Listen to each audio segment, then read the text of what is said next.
চার দফা দাবিতে সংবাদ সম্মেলন করেছেন আনসার ভিডিপি উন্নয়ন ব্যাংকের কর্মকর্তারা।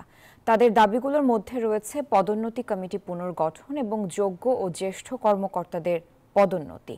শনিবার সকালে জাতীয় প্রেস ক্লাবে এই সংবাদ সম্মেলন হয়। তাদের অভিযোগ, ব্যাংকের পদোন্নতিতে গুরুতর অনিয়ম, দুর্নীতি ও জালিয়াতি হয়েছে। এর মাধ্যমে পদোন্নতি পাওয়া লোকদের অপসারণের দাবি জানান তারা। ঊর্ধ্বতনদের বিরুদ্ধে অর্থ আত্মসাতের অভিযোগও করেন কর্মকর্তারা। এসব বিষয় সংশ্লিষ্ট মন্ত্রণালয় ও দুদককে হস্তক্ষেপ করার আহ্বান জানান তারা।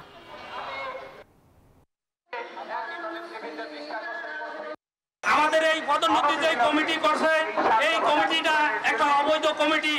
এই কমিটিটা আমাদের পদোন্নতির নীতিমালা অনুযায়ী গঠন করা হয় নাই। জালিয়াতি ও উদ্দেশ্য প্রণোদিতভাবে ঘুষ প্রদানকারী অযোগ্যদেরকে পদোন্নতি প্রদান নিশ্চিত করার জন্য অস্বাভাবিকভাবে জ্যেষ্ঠতা লঙ্ঘন করে প্রদানকৃত পদোন্নতি অবিলম্বে বাতিল করতে হবে।